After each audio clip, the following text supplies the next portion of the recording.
아이들까지 이렇게 만들어버린 남편이 저는 죽도록 미웠고 이 사람의 모든 것을 알아내고 싶었죠.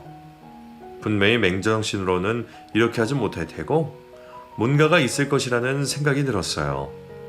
저는 그걸 바로 불륜이라고 생각했고 남편이 다른 여자와 함께 살고 싶은데 그게 안 돼서 제게 짜증을 낸다고 생각했죠. 이대로 멍하게 있다가는 안 되지 싶어 정신을 차리고 남편의 차량 블랙박스와 내비게이션 그리고 카드 내역과 핸드폰 기록 등을 찾아봐야 했습니다. 제가 생각하는 바람이 맞다면 분명히 이 중에서 어떤 증거가 나와야 할 것이니까요. 남편이 잠이 든 사이 몰래 빠져나가 차량도 살펴보고 어떤 증거라도 찾으려고 노력했지만 아무것도 나오지가 않았어요. 워낙 꼼꼼한 사람이니 차를 타고 이동하지 않았을 수도 있다는 생각이 들었고 급기야 남편인 친구인 나래 씨에게까지도 전화를 걸어서 꼬치꼬치 물었어요. 나래 씨는 화끈하고 솔직한 성격이기 때문에 제가 물어보면 뭔가 맞으면 맞다고 대답을 해줄 것 같았거든요. 그리고 그 당시 저는 남편에게 만약 여자가 있다면 그건 100% 이 여자라고 생각을 하고 있었고요. 나래 씨는 제 물음에 한숨을 쉬며 말했습니다. 아직도 남편을 그렇게 몰라? 둘이 만난 지 20년 정도 되지 않았어? 부인이 아직도 모르면 어떡해? 정말 너무 관심이 없네. 네? 그게 무슨 말이에요? 제가 관심이 없다뇨. 혹시 둘이 무슨 특별한 사이라도 된 거예요? 그런 거죠. 솔직히 말해줘요. 어차피 우리 둘이 이혼만 안 했지. 서로 맞바람 피우면서 자유롭게 살기로 했으니까요. 아휴, 내가 아무리 이혼을 했다지만 나한테 이런 거 물어보는 거 너무 실례 아니야? 나한테서 무슨 대답이 듣고 싶은 거야? 이런 거 의심할 시간에 남편한테 관심 좀 더 가져라. 남편이 지금 무슨 생각을 하고 있는지도 모르면서. 아휴. 나래 씨는 의미심장한 말을 하고는 전화를 뚝 끊어버렸어요. 둘 사이를 의심하고 있던 제가 모르는 무언가가 있는 거 싶어 답답해 미치겠더라고요. 혹시나 해서 시모랑 시동생들에게 전화를 해봐서 은근슬쩍 남편에 대해 떠보기도 했지만 전혀 알 수 있는 길이 없었습니다. 한 일주일이 지나도록 아무 성과도 없이 제 궁금증은 하늘까지 치솟고 있었죠. 그러는 동안 남편은 아이들을 밖에서 만나 따로 밥도 먹고 하는 것 같았는데 제게는 아무 말도 하지 않고 그 어떤 연락도 하지 않았죠. 화가 난 제가 먼저 전화를 해도 받지 않고 문자를 보내도 깜깜무소식이었습니다. 그러던 어느 날 딸이 제게 다가와 말하더군요. 엄마, 아빠가 이거 줬어. 아빠 주식했었어? 우리 아빠 그런 것도 할 줄 알아? 그리고 내가 갖고 싶어한 태블릿 PC 이것도 사주셨어. 어? 정말이야? 어디 엄마 줘봐봐. 이거 그냥 계속 갖고 있다가 앞으로 큰일 닥치면 쓰라고 하셨어. 하고 싶은 게 있는데 돈이 없으면 그때 꺼내서 쓰라고. 갑자기 이걸 왜 주신 거지? 딸이 보여준 통장에는 꽤 큰 금액의 돈이 들어있었습니다. 남편은 딸이 태어나면서부터 주식을 해서 모은 돈으로 딸의 명의에 통장에 넣어놨다고 했네요. 그리고 딸이 갖고 싶어 했던 비싼 태블릿 PC도 갑자기 선물로 주었다고 했고요. 생전 그런 비싼 것은 절대로 새 걸로 사주지 않던 남편의 이런 행동은 진짜 이상했습니다. 그리고 아들에게는 최고 사양의 노트북을 사주었다고 하더군요. 200만원 가까이 하는 노트북을 사주면서 나중에 대학생이 되어서 엄마한테 비싼 거 사달라고 하지 말고 이걸로 잘 아껴서 쓰라는 말까지 했다는데 뭔가가 정말 이상하더라고요. 마치 인생이 얼마 남지 않은 것처럼 행동하는 남편의 모습에 뭔가 불길한 예감이 들었고 뒤늦게 생각난 남편의 가계부를 찾아보았어요. 가계부 안에는 남편이 결혼하고 나서 쭉 간단한 메모와 함께 모든 지출과 수입의 내용들이 적혀 있거든요. 가장 최근 것을 찾아보니 남편의 간단한 메모와 함께 병원에 갔던 지출 내용이 적혀 있었습니다. 검사 비용이 몇 번이나 반복해서 적혀 있었고 그 옆에는 이런 메모가 보였어요. 과연 내가 잘 버틸 수 있을까? 내 분신과도 같은 가족들에게 너무 미안하다. 사랑하는 내 아내를 이렇게 외롭게 만들 수는 없는데 아내가 제발 눈치채지 않고 자신의 인생을 조금이라도 즐겼으면 좋겠다. 이렇게 사랑스러운 여자를 독수 공방하며 내 병수발만 하게 할 수는 없어. 제발 모르게 끝까지 모르게 하자. 몇 군데나 다니면서 얻은 검사 결과는 모두 똑같았다. 여기저기 수소문해서 최대한 빨리 예약해준 나래가 너무 고맙구나. 받아들이자. 받아들이고 준비하자. 남편의 메모에서 저는 무언가 느낌이 확 오더군요. 분명히 남편에게 뭔가 안 좋은 병이 있는 것이라고요. 그리고 그날 밤 피곤해 지쳐 집으로 온 남편이 저녁도 먹지 않고 안방으로 들어가 버렸는데 잠시 후 남편에 따라 방으로 들어갔더니 남편은 휴지를 입에 감싼 채 기침을 심하게 하고 있었습니다. 제가 들어오는 것을 보더니 급하게 휴지를 쓰레기통에 버리고 화장실로 뛰어들어간 남편은 급기야 구토까지 심하게 하더군요. 그 소리를 들으며 가슴이 철렁 내려앉는 기분이 들었고 온몸에는 힘이 쭉 빠지는 것 같았어요. 불길한 예감에 저는 안방에 있는 휴지통을 들여다보았는데 그곳에는 피가 잔뜩 묻어있는 휴지 덩어리가 있었습니다. 그 순간 그동안 있었던 이상한 일들이 파노라마처럼 제 머릿속을 스쳐 지나갔고 그 자리에 털썩 주저앉아 버리고 말았어요. 아무 말도 못하고 멍해져 있던 저를 발견한 남편은 애써 담대하고 차갑게 제게 말을 하더군요. 왜 이러고 있어?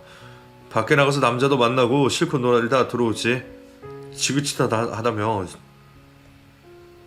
여보, 당신 도대체 당신한테 무슨 일이 일어난 거야? 어? 무슨 일? 아무 일도 없어. 그러니까 얼른 나가서 놀다 와. 남자도 만나고 제발. 저는 더 이상 아무 말도 할 수가 없었어요.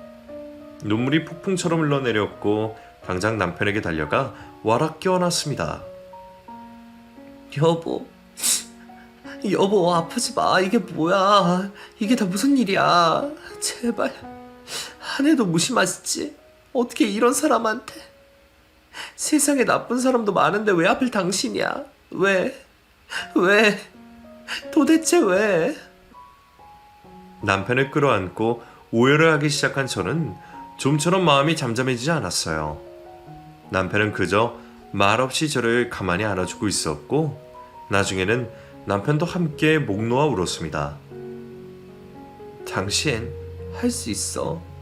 당신 건강하게 다 나을 수 있다고. 우리 두고 어딜 가려고 그래? 나를 두고 어디를 가? 안 돼. 내가 못 보내. 나 절대로 당신 못 보낸다고. 나한테 왜 이런 일이 일어나는지 모르겠어. 여보, 정말 나 진짜 열심히 살았어. 한눈 팔지 않고 돈 한 푼 제대로 안 쓰고 아끼면서 살았는데 왜 나한테? 나 이제 어떡해? 나 죽기 싫어 여보. 나 정말 죽고 싶지 않아. 당신과 내 새끼들 두고 내가 어떻게 가? 가지 마. 우리 곁에서 평생 지켜줘야지. 가게 어딜 가? 절대 안 돼. 당신 가면 나 따라갈 거야. 끝까지 따라가서 당신 옆에 거머리처럼 붙어 있을 거야. 남편과 저는 서로를 감싸 안고 그저 하늘을 원망하며 눈물을 흘렸어요. 얼마나 흘렀을까? 잠시 후 마음의 안정을 조금 되찾은 남편은 저의 머리를 쓰다듬어 주었죠. 20년 전 그때처럼 포근하게 제 머리를 쓰다듬어주는 남편의 손길이 너무 따뜻했습니다. 그동안 서로 싸우고 헐뜯느라 이렇게 가까이에서 얼굴을 마주본 적이 없는 것 같은데 이렇게 보고 있으니 남편의 얼굴은 영 말이 아니더군요. 푸석푸석하게 건조해진 피부와 살이 빠져서 팔자주름이 깊게 패여져 마치 제 나이보다 10년은 더 늙어 보였어요. 더군다나 눈가 밑으로 다크서클은 왜 이리도 많이 내려와 있는지 세상에 눈을 뜨고 제대로 봐주지 못할 정도였습니다. 남편은 그동안 혼자 얼마나 힘든 시간을 보냈을지 생각만 해도 너무 가슴이 아프더군요. 여보, 미안해. 난 그것도 모르고 내가 너무 바보 같았네. 당신 이렇게 혼자 아프고 힘든데. 아니야, 내가 미안해. 아픈 남자를 만나서 그동안 많이 생각해봤어. 당신같이 매력적인 여자를 어떻게 해야 하나. 그런데 당신을 놓아주는 것이 내가 더 행복한 일인 것 같아. 당신 나이 아직 40대인데 앞으로 반평생 어떻게 살아가. 그 대신 내게 남은 시간 동안은 이혼하지는 말아줘. 그게 무슨 소리야? 말도 안 되는 소리 자꾸 할래? 그러지 마. 내가 당신 두고 어딜 가. 갈 데도 없다고. 그러지 마. 우리 하루라도 빨리 치료 시작하고 잘 이겨낼 생각하자. 어? 의사 선생님이 뭘 하셔? 어떻게 된 건지 빨리 얘기 좀 해줘봐. 나 폐암이야. 우리 아빠랑 똑같은 병에 걸렸더라고. 어느새 사기에서 말기로 진행되었고 혹시나 오진일까 싶어서 여기저기 나래가 예약 잡아준 병원 가서 검사 다시 받아봤는데 역시나더라. 수술을 받고 항암을 받아도 앞으로 1년 정도 남았다고 하더라. 너무 많이 진행이 되어 있었어. 이 바보야. 가족 걱정 그렇게 하면서 자기 몸 하나 안 챙기고 뭐 했어? 왜 이렇게 될 때까지 내버려 뒀느냐고. 나랑 애들은 감기만 한 번 걸려도 그렇게 큰일 날 것처럼 밤새서 간호해주더니만. 당신은 정말 바보야, 바보. 바보라고. 수척해진 남편을 보니 마음이 너무 아프다 못해 칼날에 베이는 것 같은 느낌을 받았어요. 저희의 소리를 들었는지 아이들도 깜짝 놀라 안방으로 달려왔고 또 한 번 저희는 눈물바다가 되었습니다. 아이들은 절대로 아빠를 보낼 수 없다고 하면서 노트북과 태블릿 PC를 다시 반품하고 아빠의 건강을 되찾고 싶다고까지 말을 하더군요. 참, 삶이라는 게 뭔지. 그날 이후 저는 남편의 건강을 되찾기 위해 갖은 노력을 다했어요. 아이를 낳고도 3개월밖에 쉬지 않은 회사를 과감히 그만두고 강원도 평창의 전원마을에 월세집을 구했죠. 아직 아이들이 손이 많이 갈 시기이긴 하지만 남편을 이대로 보낼 수만은 없었기에 선택한 결론이었습니다. 일주일에 4일은 남편과 함께 평창에 가 있고 3일은 아이들을 케어하러 집에 왔어요. 혹시나 혼자 있는 남편에게 무슨 일이라도 생길까 하루에도 12번씩 영상통화를 하며 지냈죠. 그리고 암 환자에게 좋다는 약초부터 식단까지 밤을 꼴딱 새워가며 정보들을 찾아왔고 책도 사서 읽었습니다. 시한부 인생을 선고받고도 살아남은 사람들이 생각보다 많은 것을 확인하고 남편도 할 수 있고 희망을 걸었어요. 집안꼴은 엉망이 되어가고 있었지만 저는 오로지 남편의 건강만을 위해 달렸습니다. 거짓말처럼 남편의 병이 다 회복될 수 있을 것이라 믿었죠. 하지만 남편은 주기적으로 병원에 다니며 항암 치료를 받아야 했고 수술도 앞두고 있었기에 그곳에서의 생활이 쉽지만은 않았어요. 그리고 혹시나 만약에 급격하게 몸이 좋지 않을 때의 일을 대비해서 병원이 가까운 곳에 있어야겠다는 생각이 들었습니다. 겨울이 다가오면서 눈이 내리자 제 마음은 더욱더 급해졌고 어쩔 수 없이 평창에 있는 집을 정리하고 다시 아이들이 있는 집으로 돌아왔죠. 그때는 어떻게든 지푸라기라도 잡고 싶었어요. 무엇이든지 효과가 있다는 말을 들으면 당장이라도 뛰어들어가고 싶은 마음뿐이었죠. 남편은 그 후로 수술을 한번 하고 항암 치료를 받는 동안 몰라보게 수척해버렸고 머리숱도 거의 없어졌어요. 특히나 항암을 받고 오는 날에는 일주일 정도 몸살에 두통까지 시달렸기 때문에 밥도 제대로 먹지 못했습니다. 옆에서 지켜보는 내내 마음 한구석이 저려서 미쳐버릴 것 같더라고요. 한 집안에 아픈 사람이 한 명 있으면 온 생활의 패턴이 무너진답니다. 이미 겪어보신 분들은 아시겠지만 온전히 제정신일 때가 없었던 것 같아요. 모든 정신이 한쪽에만 쓸려 있었으니까요. 화장이나 옷차림 따위는 이미 저재상 이야기였고 아이들의 학업 성적과 학원비도 제 머릿속에 들어오지 않았습니다.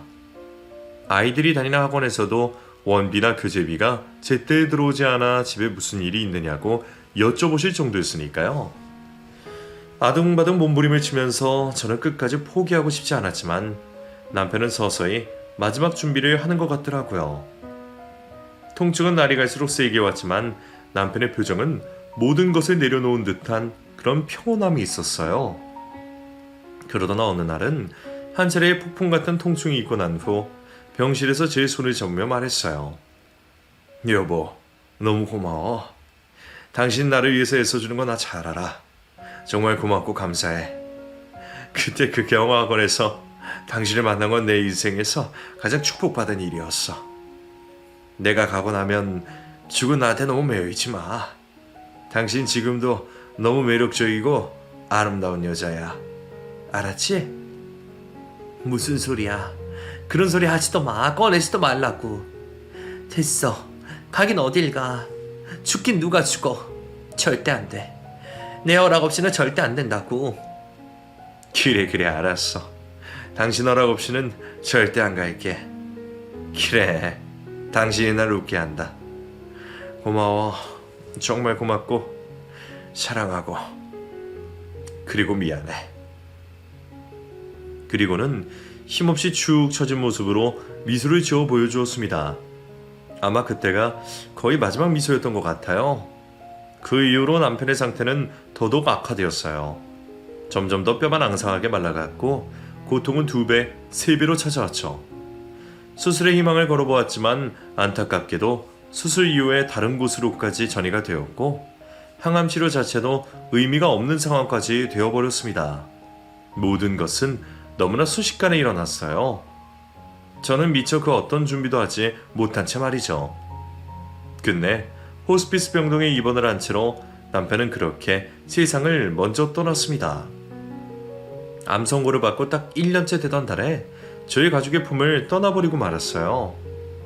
장례식과 발인이 어떻게 진행이 되었는지 그때는 거의 기억이 없었던 것 같네요. 하루에도 몇 번씩 시신을 했고 중간중간에는 기억도 나지 않은 일이 있을 정도이니까요. 장례식장에 온 손님들을 제대로 맞이하지 못했던 것은 물론이고 제 아이들이 밥을 먹고 있는지도 신경 쓰지 못했었습니다.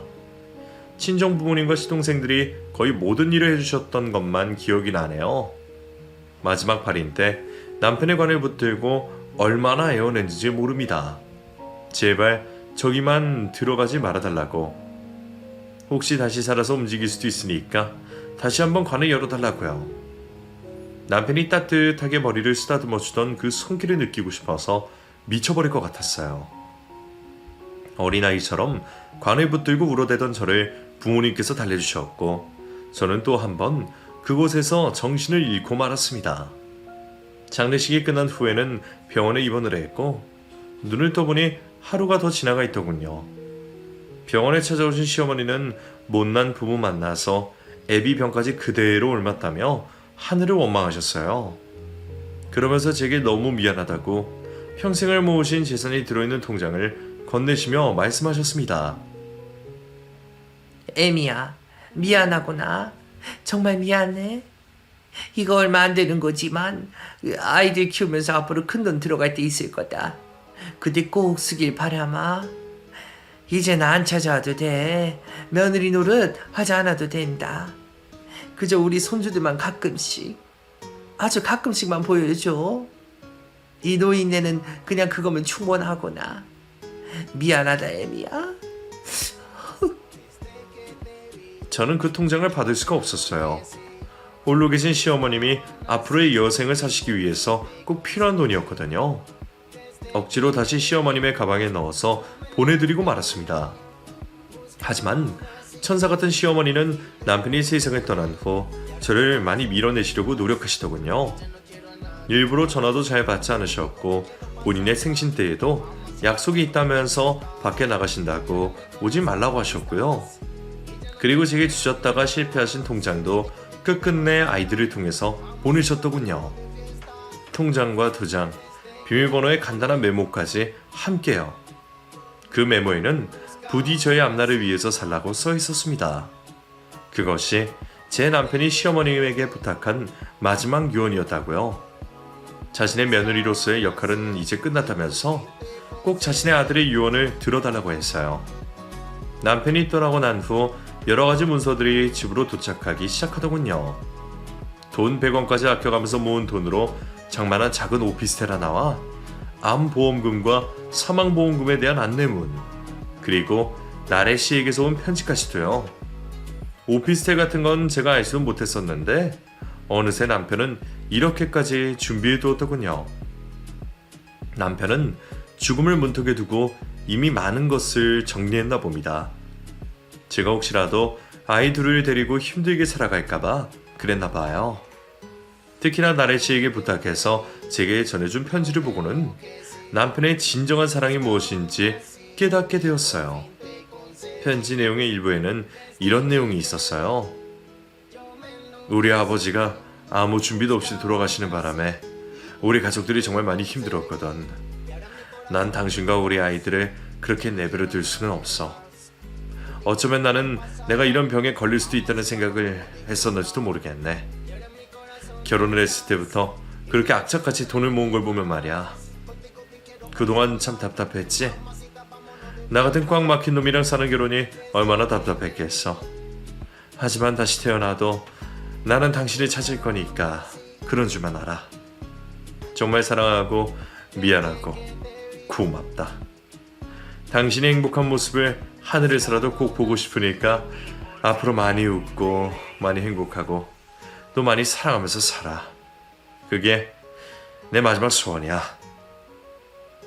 남편의 이 편지는 지금도 제 지갑 속에 들어있답니다. 가끔씩 너무 보고 싶어 힘이 들 때면 이 편지를 꺼내서 읽고 있어요.